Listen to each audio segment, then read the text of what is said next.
Հայաստանի Հանրապետության պետական եկամուտների կոմիտեի կայքից տեղեկացավ, որ երգչուհի Սիրուշոն Պետությանը վճարել է 83.1 միլիոն դրամ հարկ եւ հայտնվել է 1000 խոշոր հարկատուների ցանկի 944-րդ տեղում։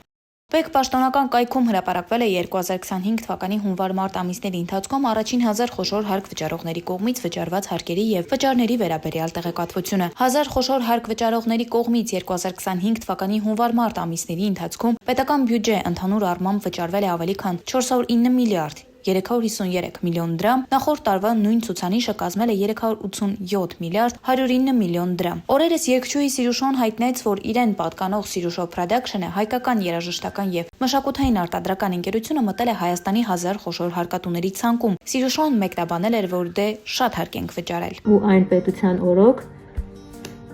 որ ջանք չի խնայում, որպեսզի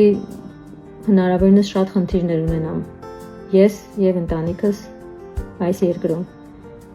շատ ավելի երևի հատկանշական է, որ հենց այդ պետության օրոք եմ դառնում խոշոր հարկատու։ Ընկերությունը զբաղվում է Սիրուշոյի երաժշտական նախագծերի տեսահոլովակների եւ համերգների կազմակերպմամբ, ինչպես նաեւ մշակութային արտադրանքների ստեղծմամբ։ Սիրուշոն նաեւ հիմնել է Պրեգոմեշ անվան բարձաթե ձեռագործ զարդերի բրենդը, որը ներկայացնում է հայկական մշակույթը ժամանակակից ձևով։ Սիրուշո Production-ը պետությանը վճարել է շուրջ 83.1 միլիոն դրամ հարկ։ Հարկ է նշել, որ 2025 թվականի առաջին եռամսյակի 1000 խոշոր հարկատուների ցանկի առաջին եռյակում են Gazprom Armenian, Mobile Center ընկերությունը, Grand Tobacco ընկերությունը։